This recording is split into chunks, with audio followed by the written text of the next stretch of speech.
ఎలా ఉన్నారండి? బాగున్నారా? మేము కూడా బాగున్నామండి. అందరికీ ఎంతో ఇష్టమైన స్వీట్ వచ్చేసి జున్నే కదండి. కొంతమందికి ఎక్కడో అరుదుగా ఇష్టం ఉండదు, కానీ అందరికీ ఇష్టం ఉంటుంది. ఈ జున్ను ఎలా చేయాలో చూడండి. జున్నుకు కావాల్సిన వచ్చేసి జున్ను పాలు, బెల్లము, షుగరు, అలాగే మిరియాలు, యాలకుల పౌడర్. షుగర్ అనేది మీ ఇష్టం అండి, అది ఒక ఆప్షనల్. నేనైతే టేస్ట్ కోసం బాగుంటుందని యాడ్ చేసుకున్నా.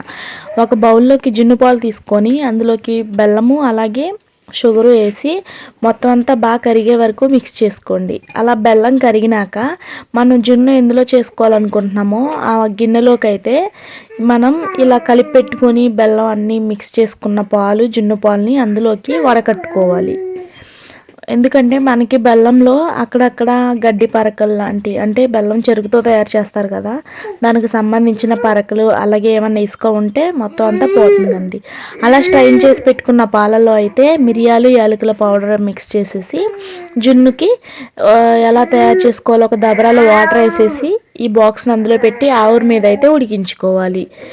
ఇలా ఇలా మొత్తం అంతా ఫిక్స్ చేసి పైన ఇంకో లిడ్ పెట్టేసి స్టవ్ మీద ఇది అంతా ప్రాసెస్ జరిగిపోవాలండి.